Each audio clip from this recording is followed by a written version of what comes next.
Isang buwan na rin ang nakalipas mula nang siya ay bisitahin ng kanyang physiotherapist. At sa mga oras na to ay kinukuhanan muna siya ng kanyang vital signs bago siya mag-umpisa sa kanyang session. Isa sa mga task niya ay kailangang umupo siya sa wheelchair ng mga 20 minutes o higit pa sa mas makakaya niyang maupo. Sandali ko munang pinutol ang kanilang pag-exercise nang puntahan ko yung aking alaga para linisin ang kanyang mga mata. Isa sa mga kailangan gawin ng alaga ko ay ang ibukas ang kanyang mga mata. Kaya nang pinupush siya ng physiotherapist na ibukas ang kanyang mga mata, ay bigla akong lumapit sa kanila at nilinis ko ang kanyang mata para mas madali siya makamulat. Isa sa mga sintomas ng mga may Parkinson's disease ay ang paninigas ng kanyang mga kalamnan. Stiffness sa leeg, sa kamay at sa binti.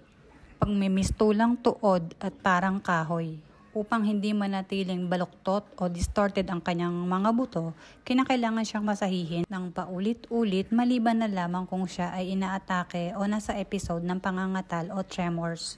Yan lang muna for today's video. Kung gusto mo pa ng ganitong klase ng video, i-follow mo lang ang aking profile para lagi kang updated araw-araw sa mga nagaganap sa may mga karamdamang katulad nito.